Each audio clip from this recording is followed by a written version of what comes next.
द्वैत गदाधर शिवासादि गौर भक्तवृंद। हरे कृष्ण कृष्ण कृष्ण हरे हरे, हरे राम राम राम हरे। श्री श्रीमद् भागवतम द्वितीय स्कंद 9वां अध्याय चल रहा है। इसमें विषय है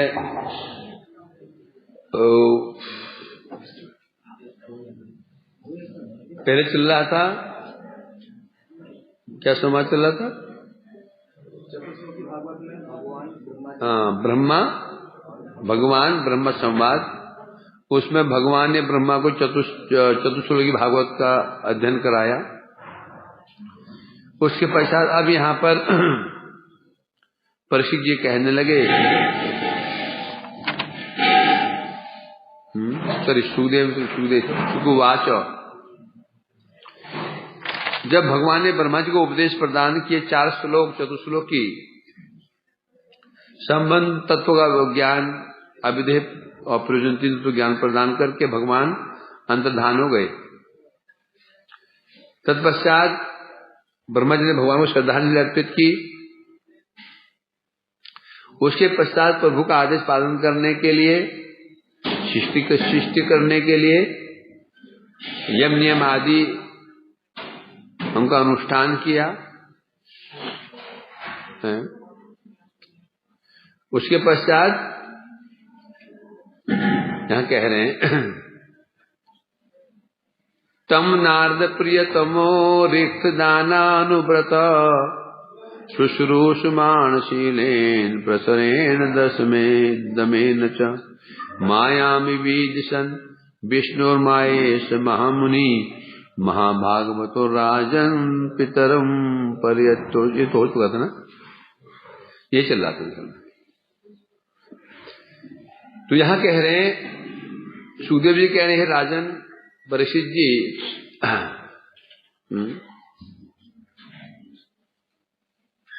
ब्रह्मा जी ने तम नारदम प्रियतमो, अपना अति प्रियतम जो पुत्र नारद कैसे हैं? रिक्त दाना अनुव्रत। और नारद जी कैसे? अनुव्रत, पिता का अनुव्रती हैं, आज्ञाकारी हैं। इसलिए उन्होंने और क्या किया? उन्होंने शुश्रूषमाण शीलेन प्रसरेण दमेन च।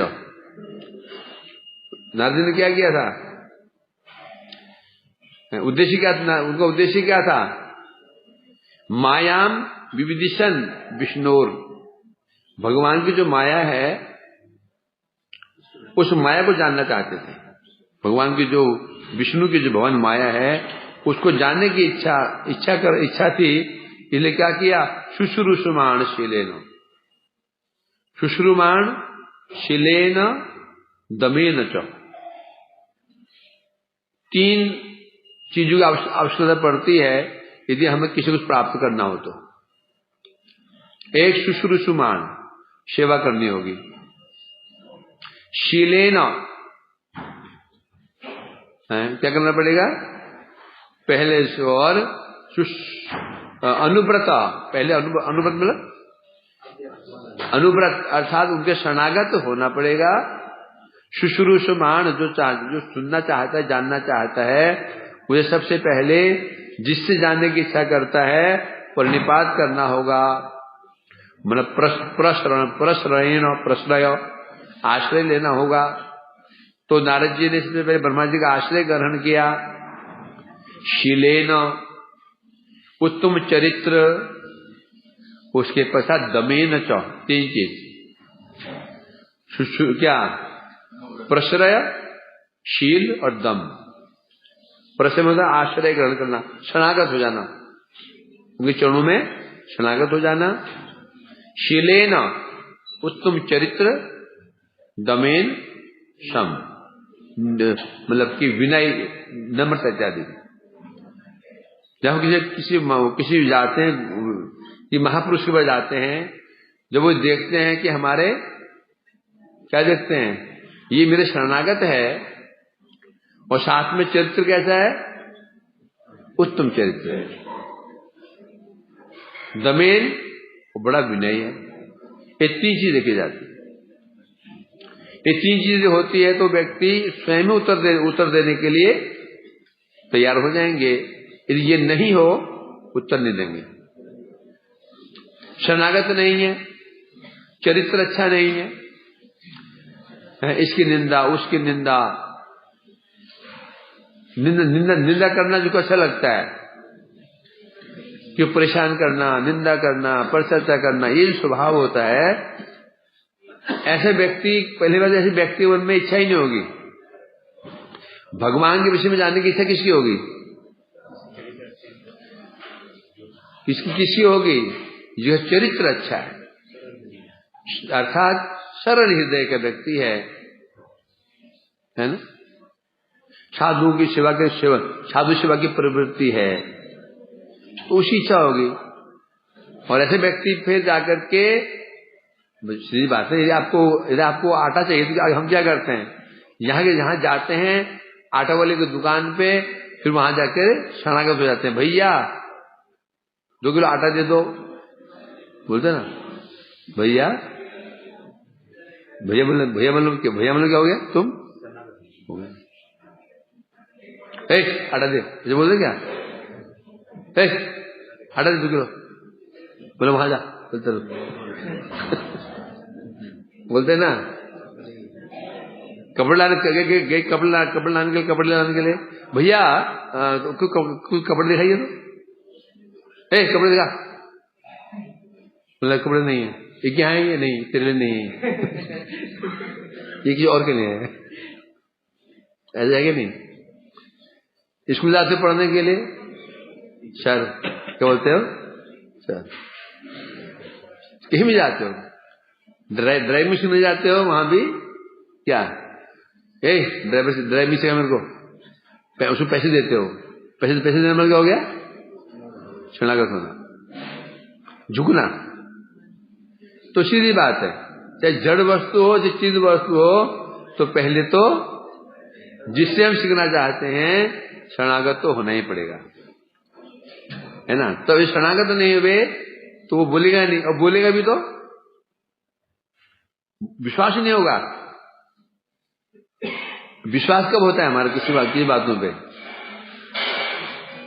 जो कह रहा है उस बातों में विश्वास, हमारा विश्वास कब होता है? जब उसके प्रति श्रद्धा हो। श्रद्धा नहीं हो तो विश्वास नहीं होगा, विश्वास नहीं होगा तो पालन भी कर सकोगे। ये बड़ा विचार है इसमें, बात छोटी छोटी बातें हैं, ये तो गंभीर अर्थ होता है। जब हमारे किसी वैष्णव में, किसी इस जगत में भी, एक डॉक्टर में, एक टीचर में, ये तुम घर बनवा रहे हो, वो बिल्डर में, और क्या करते हैं, एक टेलर में, कपड़ा सिलने देते ना, एक टेलर में, और नाई किस काम जाते, विश्वास होना चाहिए कि गला ना काट दे, हैं, कहीं केस गड़बड़ ना कर दे। हर विषय में पहले हमें विश्वास होना पड़ता है, ये परफेक्ट है, तभी जाते हैं ना, ऐसे चले जाते हैं जहां था विश्वास। ये विश्वास मतलब क्या? श्रद्धा। जो श्रद्धा होती है तो हम उसके न्याय पर विश्वास है ना। सोचो उसके हाथ में उस्तरा भी है, गर्दन भी उसके हाथ नहीं है, हम हमारा आगे बंद है, उसके हाथ में क्या है? उस्तरा, और गर्दन के हाथ में है, उसके हाथ में तो है।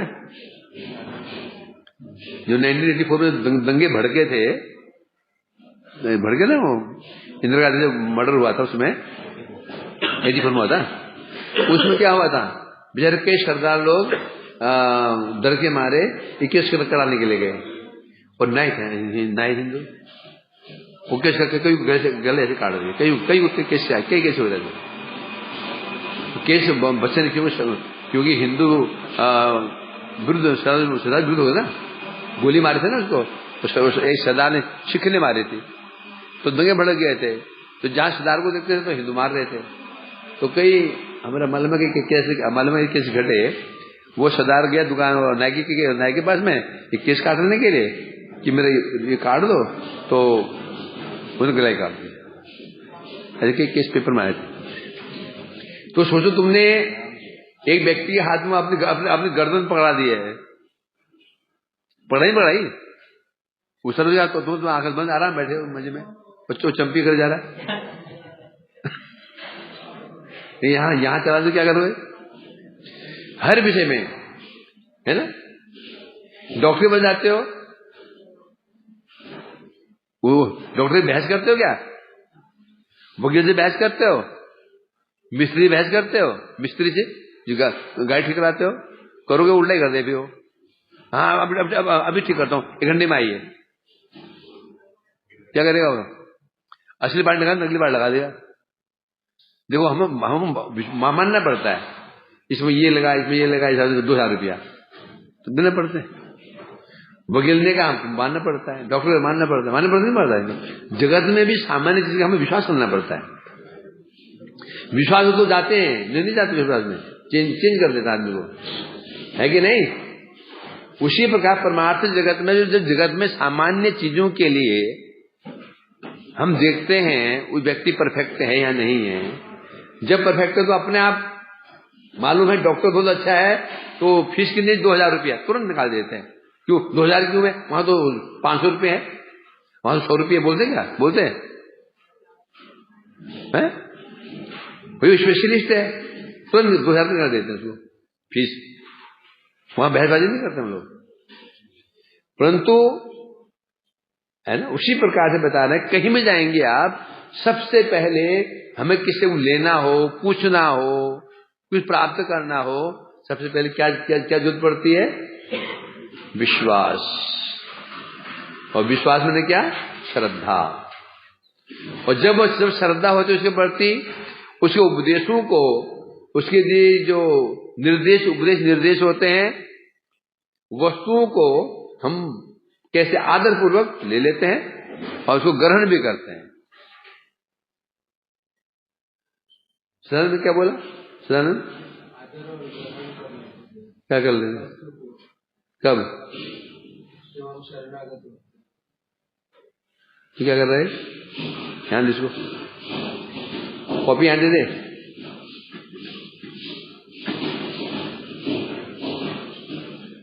तो यही यही कह रहे हैं, ये सिस्टम पर परमार्थ में भी है। तद बुद्धि प्रणिपाते न परिप्रश्न से वया, कहा ना कहानी का। तो यहां भी ये कह रहे हैं 3 चीज, प्रश्रय, शील और दम। समझे कि नहीं? एक तो शरणागत, जो शरणागत होगा,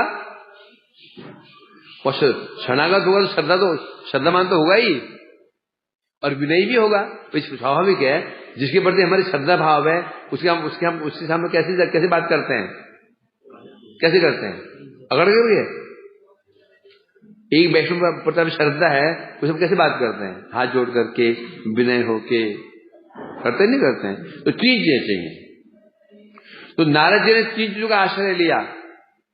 ब्रह्मा जी के शरणागत हुए, स्वभाव तो उत्तम, चरित्र उत्तम है ही है। एक चीज और भी देखा जाता है, चरित्र कैसा है ना? अब मैं ही आप ही हैं, कोई व्यक्ति मुझे प्रश्न पूछने के लिए आया, मुझे मालूम ये बड़ा ही क्या है, छटा हुआ है, मैंने पर महानिंदुक, इसकी निंदा, उसकी निंदा, इसकी निंदा, उसको बोलने की इच्छा होगी? कुछ नहीं हो। इसलिए कह रहे हैं बस इस प्रकार से नारद जी ने क्या किया? आपने गुरु ब्रह्मा जी के शरणागत हुए, उनके शरणागति को देख करके, उनके चरित्र को देख करके, उनका जो विनय अर्थात संयम आदि था, इसके द्वारा उन्होंने पिताजी ब्रह्मा जी को प्रसन्न कर लिया। तो नारद जी कैसे? नारद जी को यह क्या बताया था? प्रियतमो रिक्त दान, अर्थात रिक्त दान किसे कहते हैं? रिक्त का अर्थ क्या होता है? रिक्त, पैतृक संपत्ति मकान है, गाड़ियां हैं, बैंक बैलेंस है, खेत है, इसको कहते हैं रिक्स। क्या कहते हैं? रिक्स। और दाय, जो उस पैतृक संपत्ति का अधिकारी है, कौन होता है? संतान, पुत्र, है ना। तो यहां बताया था, तो ब्रह्मा की संपत्ति क्या है? एक पिता की संपत्ति होती है ना भैया, खेत भी है, फैक्ट्री भी है, मकान भी है, गाड़ी भी है, और बैंक बैलेंस भी है। पुत्र, जो सब पुत्र जो वास्तव में ये जो पुत्र में 3 गुण होते हैं, चरित्र भी अच्छा होता है, और विनय भी होता है, और पिता के शरणागत, पिता का आदेश पालन करता है, चरित्र भी अच्छा है और विनय भी है। पिता देखा इसको धन दूंगा तो चरित्र अच्छा है तो धन को नष्ट करेगा नहीं, और बड़ा विनय है, दे देगा। तो ब्रह्मा जी के पास संपत्ति क्या है? क्या है? कर्म योग, ज्ञान योग, 3 योग है, कर्म योग, ज्ञान योग, भक्ति योग। जैसे पिता अपने उत्तम पुत्र को सबसे कीमती धन दे देता है, सबसे बढ़िया धन जो कीमती होता है उसको दे देता है, और नीचे वाले उनको थोड़ा यहां वहां, 3 मकान थे, उत्तम पुत्र को मकान दिया जो शहर के बीच में है, तो नीचे वाला उसको दिया एक कस्बे में, एक था वो दूर क्षेत्र के बीच में, यही करता ना। तो ब्रह्मा जी के 3 ज्ञान उनके पास में है, 3 संपत्ति है, तो कर्म योग, ज्ञान योग, भक्ति योग। तो कर्म योग दिया उन्होंने किसको? कर्मी पुत्र कौन है ब्रह्मा जी के? दक्ष प्रजापति, जो प्रजापति हैं, जो प्रजाओं की सृष्टि करते हैं, एक कर्मी है, इनको कर्म योग। जो उनके 4 पुत्र हैं, सनक सनंदन 4 पुत्र, उनको क्या दिया? ज्ञान योग। जो नारद जी हैं, जो अति प्रिय हैं ब्रह्मा जी को, उनको दिया भक्ति योग, है ना। इसको समझाने के लिए यहां पर बताया जा रहा था,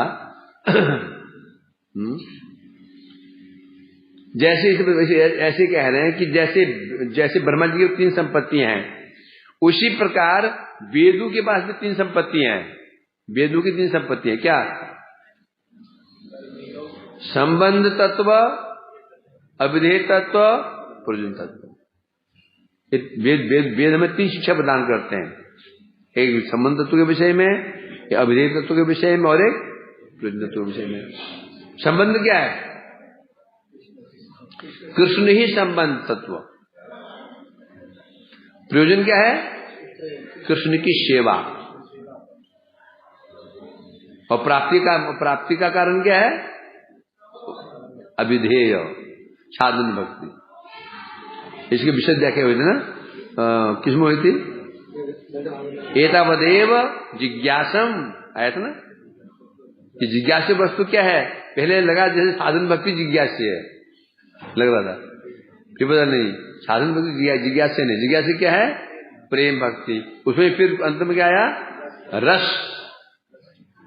रसमय भक्ति, वो जिज्ञास्य है। उसमें फिर मधुर रस, उसमें फिर राधा दास्यम, ये जिज्ञासा हुआ। इसलिए कह रहे हैं यहां पर, जब उदाहरण दे रहे थे, जैसे एक दृष्टांत दे रहे हैं। दृष्टांत जैसे एक दरिद्र व्यक्ति था, है ना, निर्धन गरीब व्यक्ति था। उसके घर में एक बार एक सर्वज्ञ आशीष देखी पुत्र रहता है, एक गणितज्ञ, क्या बोलते हैं उसको, ज्योतिषी घर में आया, बड़ा दुखी था, पैसा नहीं है। तुम्ही कहने तो दुखी, तुम्हारा से पितृधन, तुम्हारे न कहिलो अन्यत्र शालिल जीवन। वो ज्योतिषी बोला, भाई तुम्हें दुखी क्यों?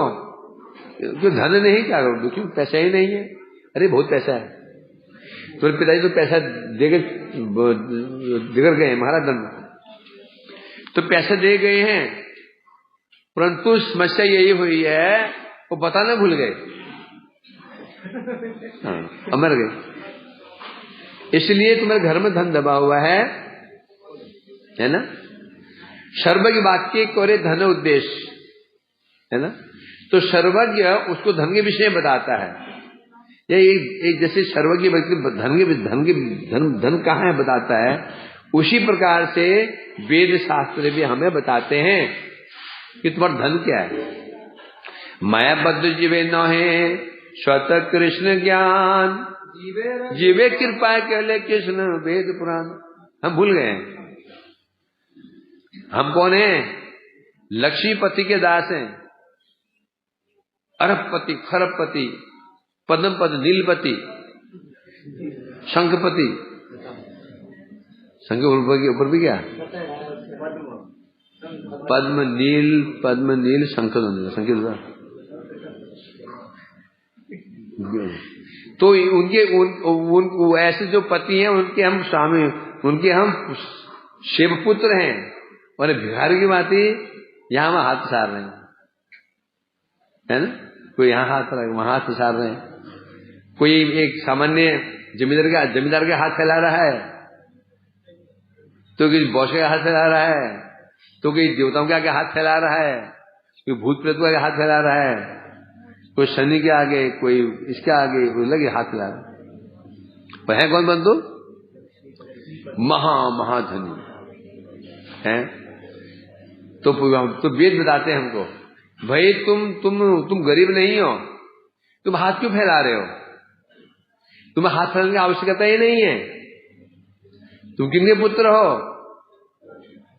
हैं,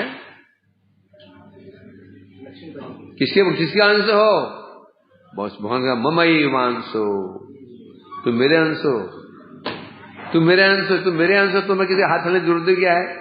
अतः सर्वधर्मान परित्यज्य मामेकं शरणं व्रज। तुम्हें कहीं जाने की जरूरत ही नहीं है, बस इतनी शर्त है, तुम्हें शरण में आ जाओ, बस तुम्हें कोई आवश्यकता नहीं, सब कुछ मिलेगा। अकाम हो, सर्व काम हो, मोक्ष काम हो, उदार काम हो। अकाम सर्व काम हो, मोक्षम उदार भी, कुछ भी क्यों नहीं हो। भक्ति चाहिए ना, मैं दूंगा। रुपये पैसा चाहिए, मैं दे दूंगा। मुक्ति चाहिए, मैं दे दूंगा। सब दिन में समर्थ हूं, क्यों तुम यहां हाथ चलाते हो। और इसलिए भगवान स्वयं बता रहे हैं, जीवों की ऐसी दशा देख करके भगवान ने देखा, ये जीव तो मुझे ही भूल गया। असली धन जो मैं हूं, जो मेरे प्रेम, जो असली धन है। असली धन क्या है, असल धन क्या है, प्रेम। प्रेम को धन क्यों बोला गया बताओ, प्रेम को धन क्यों बोला गया। प्रेम धन, प्रेम रतन धन है, बोलो। क्योंकि धन के द्वारा हम क्या करते हैं, धन के द्वारा हम भोग की वस्तु खरीदते हैं, सुख वैसा सुख सुविधाओं को खरीदते हैं। ये तो होता है ना, रुपये से क्या करते हैं, सुख सुविधाओं खरीदते हैं। ऐसे खरीद लिया, बड़े घर खरीद लिया, ये खरीद लिया, है कि नहीं। उसी प्रकार से प्रेम से क्या खरीदते हैं, प्रेम से खरीद लेते हैं। किसको, भगवान। पैसा है, तुमने एक नौकर खरीद लिया, इस व्यक्ति को खरीद लिया, खरीद लेते। तो प्रेम संपत्ति हुई, उसके द्वारा हम क्या करते हैं, भगवान को खरीद लेते हैं। बस, अतः भगवान हमारे हाथ में आ जाते हैं। और भगवान फिर आकर के भाई उल्टा है, जगत में जो खरीदते हैं तो उसे सेवा करवाते हैं, लेकिन जगत में जो खरीदते हैं तो सेवा, भाई तेरे सेवा कर। परंतु भगवान को खरीद लेते हैं तो क्या होता है, भगवान की सेवा करते हैं। भगवान भी करेंगे, इसलिए कह रहे हैं जीवे कृपा के लिए, जीव पर कृपा करने के लिए भगवान ने वेद शास्त्रों की रचना की। उनके माध्यम से हमें 3 चीज बताया।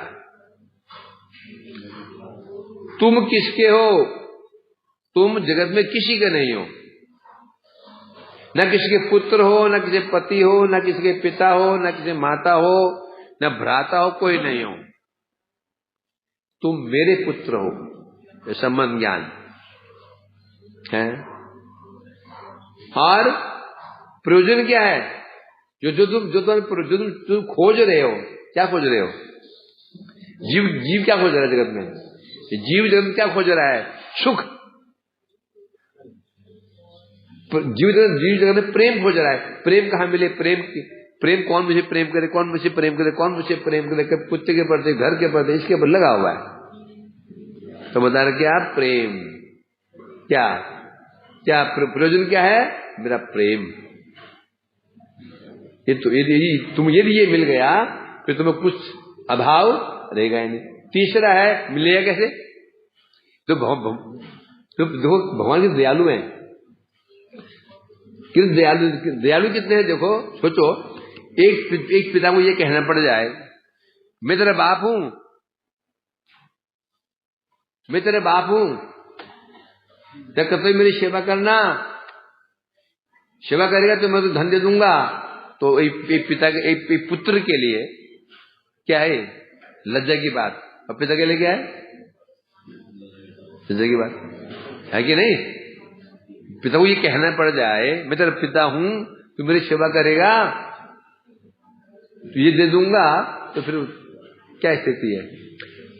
तो भगवान भी ऐसे ही देखो जा रहे, जैसे उन्हें हमारी कितनी आवश्यकता है ना?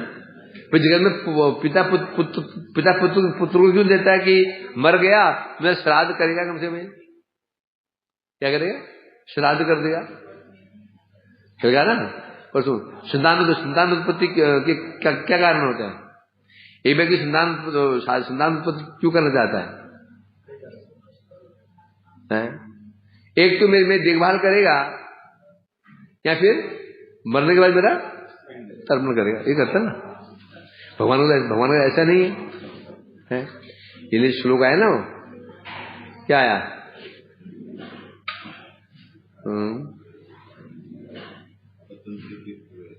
भागवत श्लोक है ना, भूल गया मैं।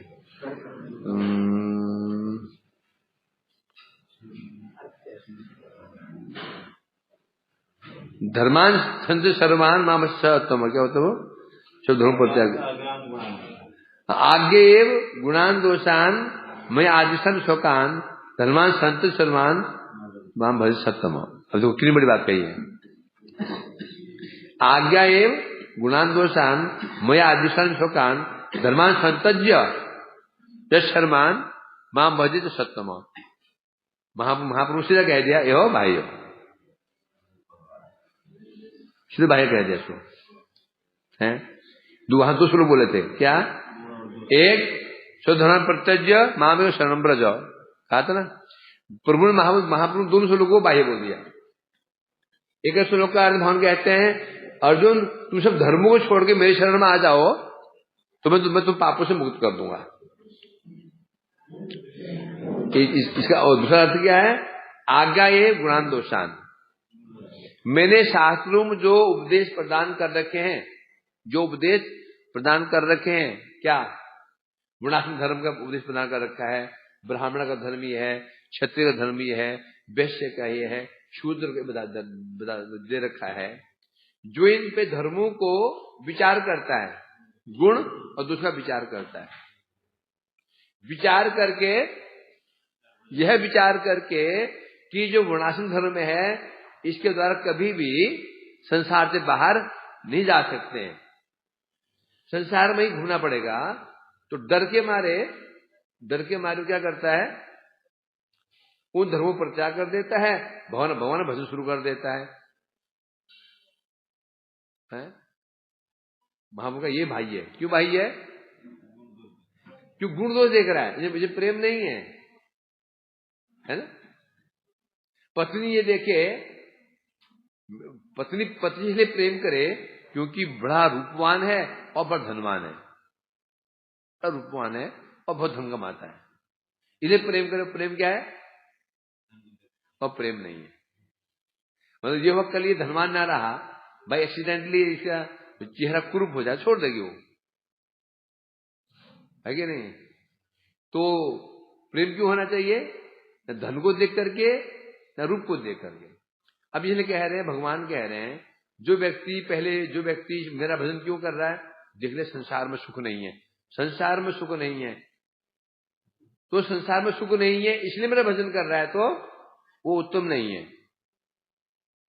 है कि नहीं? क्या समझे?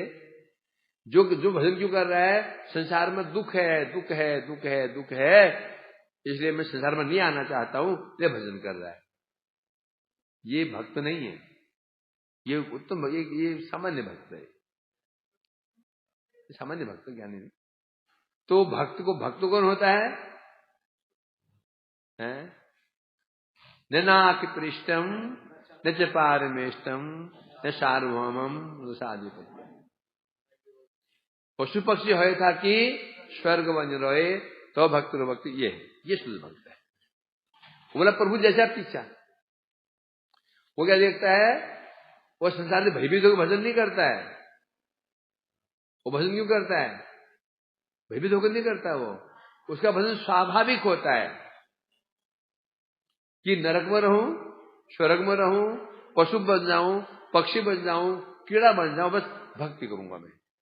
इसे कहते शुद्ध भक्ति। तो इन्हें कह रहे हैं यहां पर, तो जैसे उस सर्वज्ञ ने कहा तुम्हारे घर में धन छिपा हुआ है तो पता नहीं है? उसी पर वेद भी हमें बताते हैं धन के विषय में। तो सर्वज्ञ ने उन्हें क्या कहा था? प्राप्ति का उपाय क्या था? बोलने अब घर में धन छिपा होगा, कहां है पता नहीं, पूर्व में है न पश्चिम में है, दक्षिण में उत्तर में है। तो उसने कहा दक्षिण दिशा में खोदोगे वहां से क्या निकलेगा? कहां गया? खुदी बे भीम रूल वरूली उठी बे, वहां से मधुमक्खियां उधर खोते ही बाहर निकलेंगी और खा देंगे तुम, चिपट जाएंगे। वो क्या है? मधुमक्खी क्या है? कर्म, सामान्य कर्म है।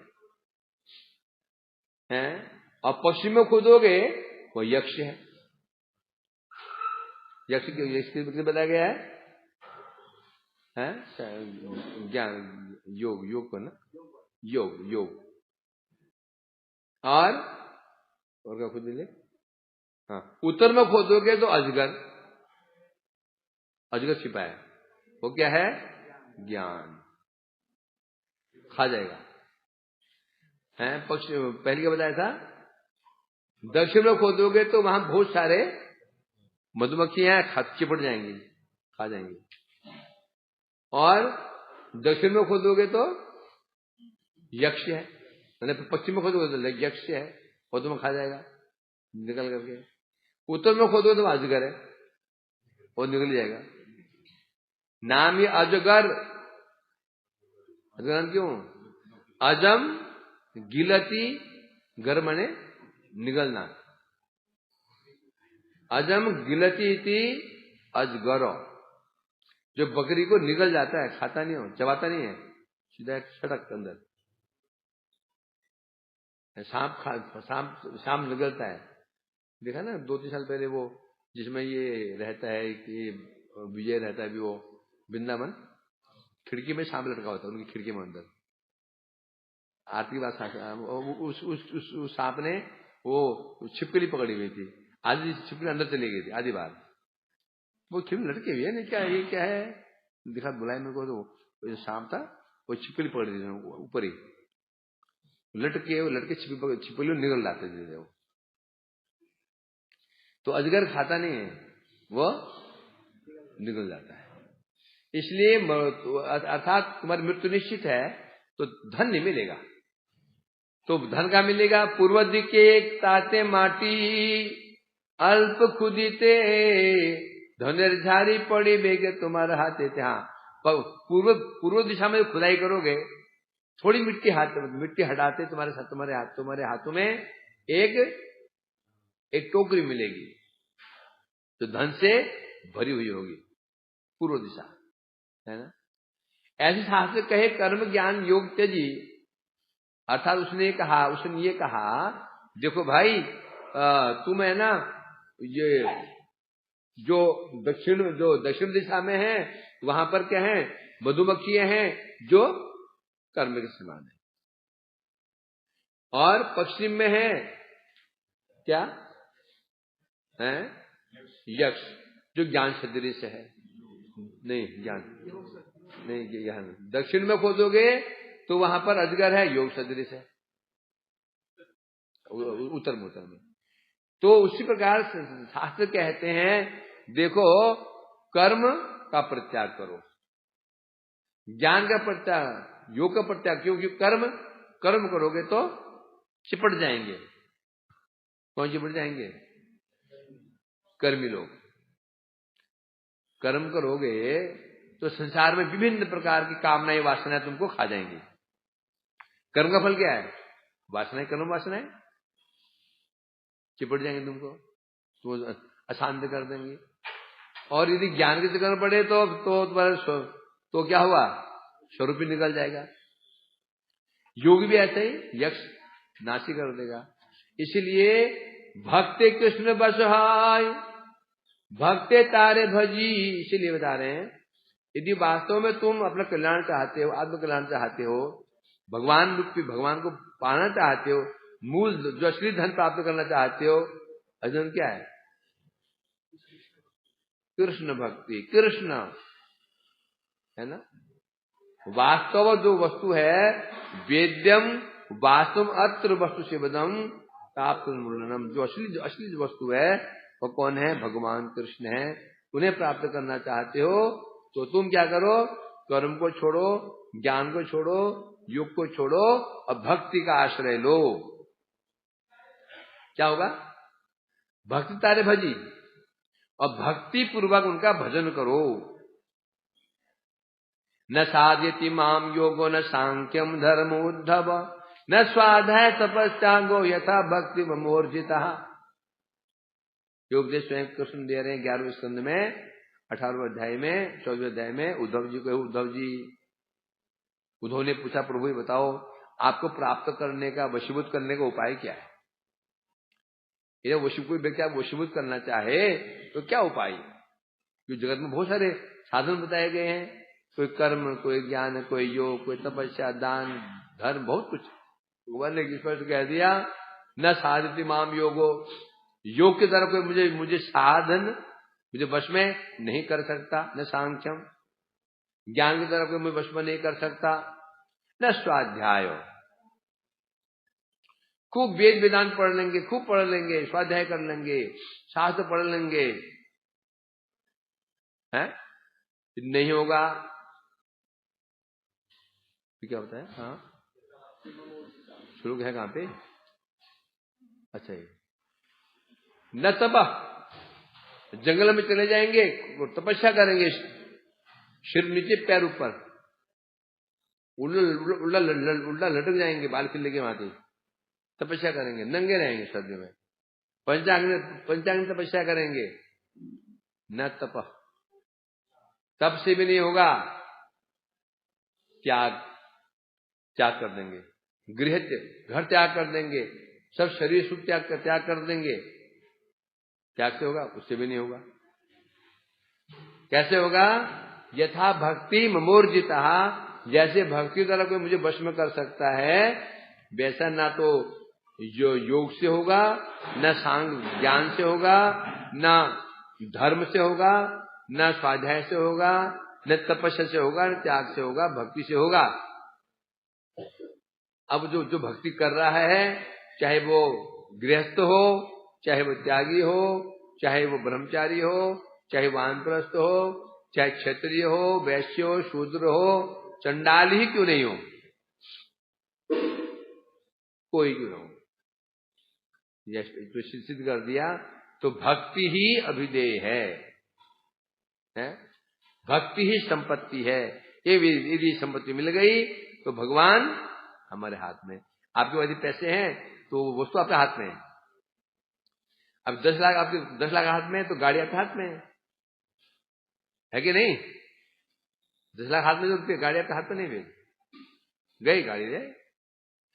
ये कह रहे हैं, अति भक्ति कृष्ण प्राप्ति रूपाय, अभिधेय बोले तारे सर्वसा से गा। इसलिए कृष्ण प्राप्ति का उपाय भक्ति है। क्या है? कृष्ण प्राप्ति का उपाय भक्ति ही मात्र उपाय है कृष्ण को प्राप्त करने का।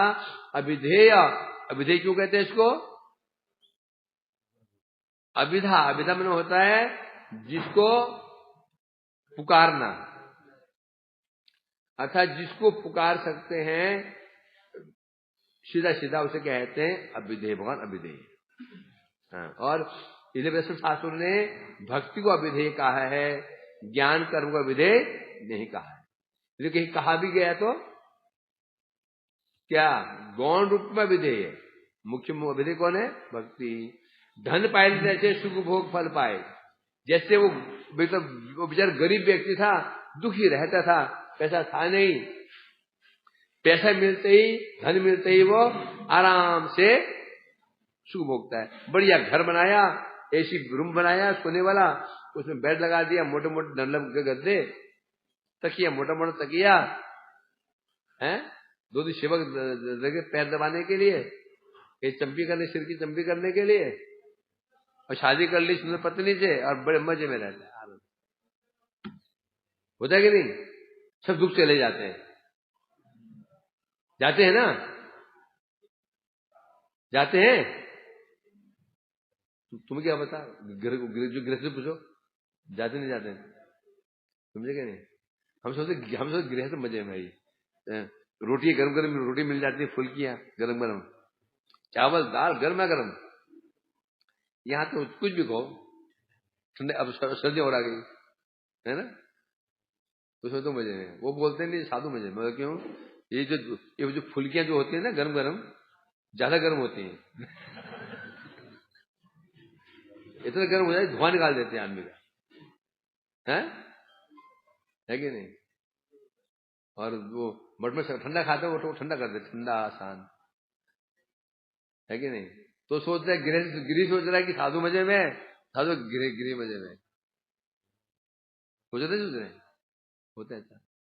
इसलिए कह रहे हैं यहाँ पर ऐसा नहीं है, इसलिए बता रहे हैं यहाँ पर, तो जब धन मिलने पर सुख मिलेगा, कोई बात, कोई गारंटी नहीं है, बल्कि नहीं मिलेगा। क्यों? केवल सिद्ध किया जा चुका है, जगत की संपत्ति है नहीं, कर तो ये सुख मिलता है किससे? संपत्ति से। तो संपत्ति कहां पर है? संपत्ति कुछ है ही नहीं है। ये क्या क्या ये कैसे संपत्ति? तो कैसी है? क्या? संपत्ति के बीच में छिपी हुई विपत्ति, समझे कि नहीं? बाहर संपत्ति, अंदर क्या है? विपत्ति। विपत्ति नहीं बाहर से, संपत्ति का क्या चोला है ना, चोला धारण कर रखा है, अंदर विपत्ति है वो, है कि नहीं है? ये अनुभव सबको ही है। अतः जैसे भक्ति फल है कृष्ण प्रेम बुझाए, उसी प्रकार से यदि भक्ति प्राप्त हो जाती है, उस भक्ति के प्रभाव से कृष्ण प्रेम उत्पन्न हो जाता है। पहले क्या मिलेगी? भक्ति मैंने साधन भक्ति प्राप्त होगी, साधन भक्ति करते करते प्रेम धन प्राप्त होगा। प्रेम में कृष्ण आस्वाद है ले भव नाश पाए। बड़ा विचार है चीजों में, तो क्या कर्म है, अद्भुत कर्म है। सबसे पहले साधन भक्ति करते करते कृष्ण प्रेम उत्पन्न होगा, कृष्ण प्रेम है कृष्ण आस्वाद। जगत से अभी हमारे आसक्ति जगत में लगी हुई, क्योंकि हम जगत का आस्वादन कर रहे हैं, है ना? पत्नी का सुख, बच्चों का सुख, देह का सुख। जब तक हमें कृष्ण रस का आस्वादन नहीं होगा, कृष्ण रस कहने से जगत में रस, हम व्यक्ति आस्वादन नहीं करते हैं, उसे रस का आस्वादन करते हैं ना। आम का आस्वादन नहीं करते हैं, रस का आस्वादन करते हैं। क्या बात करते हो? चीज एक ही है, एक चीज कैसे है? तो हम पका आम क्यों खोजते हैं? क्या हम आम का आस्वादन करते हैं? रस का। यदि आम होता तो कच्चा मिल जाते। उसी प्रकार से बता रहे हैं, अद्भुत। देखो, पहले साधन भक्ति करेंगे, करते करते प्रेम प्राप्त होगा। जब प्रेम प्राप्त होगा तब जाकर के कृष्ण आस्वाद, फिर कृष्ण के रूप का, गुणों का, लीलाओं का, कथाओं का आस्वादन होगा। और जब आस्वादन होगा तब भव नाश होगा, तो संसार नाश होगा। क्लियर है? ये संभव ही नहीं है, हम कृष्ण का आस्वादन नहीं हुआ। और भवनाश, भवनाश मतलब संसार के प्रति आसक्ति नाश कैसे हो जाएगी, है ना? जब तक हमारे जीवा को कृष्ण रस का आस्वादन नहीं हो जाता, तब तक ये जो संसार का आस्वादन कैसे चला जाएगा? जाएगा क्या? पहले कृष्ण का आस्वादन होगा। जितना कृष्ण का आस्वादन करेगा, संसार का आस्वादन चला जाएगा, है ना? तो कर्म है, ध्यान रखना इसका। साधन भक्ति करते करते प्रेम प्राप्त होगा, प्रेम के द्वारा ही कृष्ण का आस्वादन होगा। और प्रेम नहीं है, लाख चेष्टा करो, लाख लीलाओं को सुनो, रास को सुनो, निकुंज लीलाओं को सुनो, और लगे रहो, डायबिटीज जरूर हो जाएगा। डायबिटीज क्या हो जाएगा? मतलब रिएक्शन हो जाएगा। रास करते सुनते रास करने की इच्छा हो जाएगी। ये होता है, समझा कि नहीं? इसलिए सिद्ध हो गया प्रेमे कृष्ण आस्वाद। प्रेम के बिना संभव नहीं है चीजें। दारिद्र्यनाश भवक्षय प्रेमेर फल नॉय। अब देखो, दरिद्र जो दुख कष्टों का नाश, भक्ति होते क्या होगा? बोले भक्ति से क्या होगा प्रभु जी? भक्ति होते ही मैंने कहा सब दुख कष्ट दूर हो जाएंगे, बीमारी रोग दूर हो जाएंगे, और सब संपत्ति आ जाएगी। हो ना? क्या फल है भक्ति का?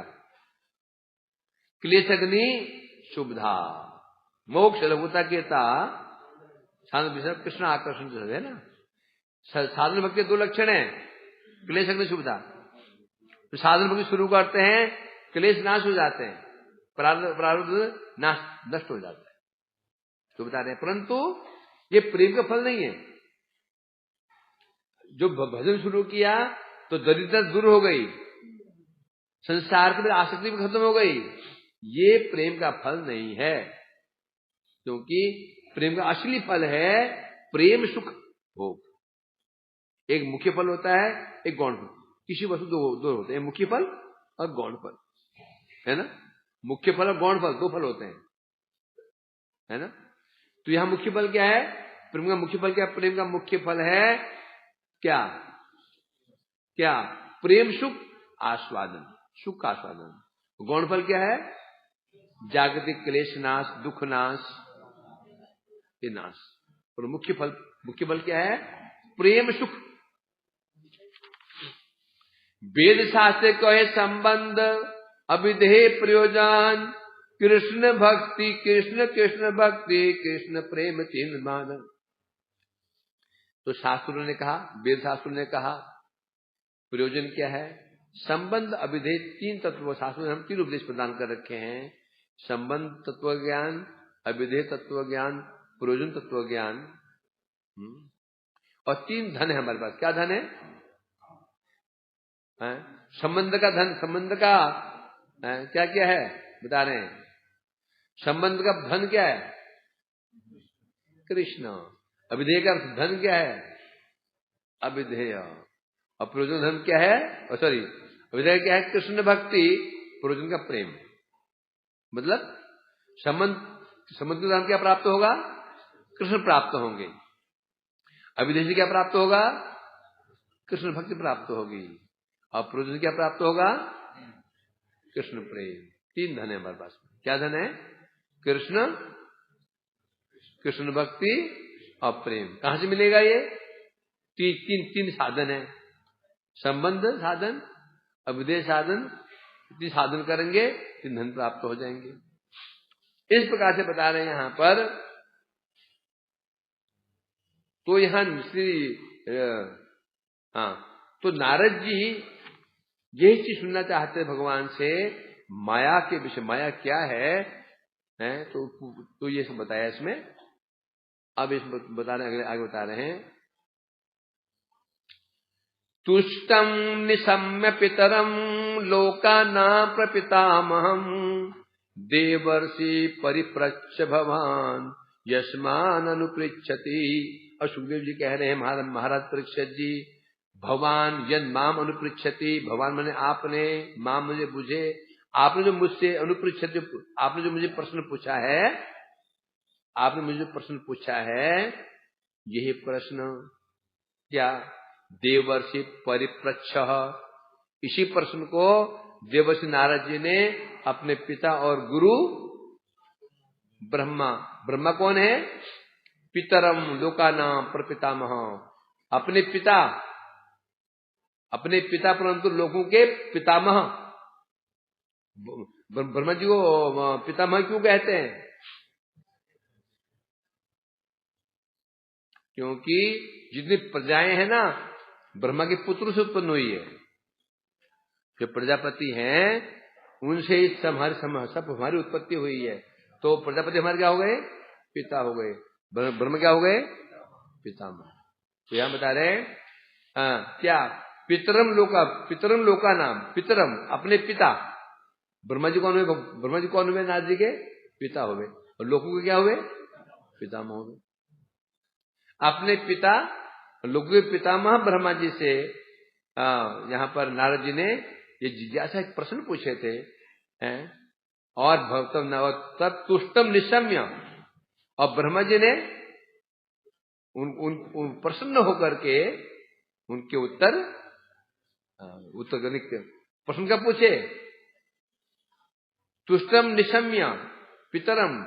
जब नारद जी ने देखा कि ब्रह्मा जी बहुत प्रसन्न हो चुके हैं, मेरी सेवा को देख करके, मेरे चरित्र को देख करके, मेरे दैन्य को देखकर प्रसन्न हो चुके हैं, तब प्रश्न किया तुष्टम निशम्य पितरम परिप्रच्छ, बता रहे हैं ना। जब पिता को देखा कि पिताजी प्रसन्न हो चुके हैं, तब मांग रहे हैं।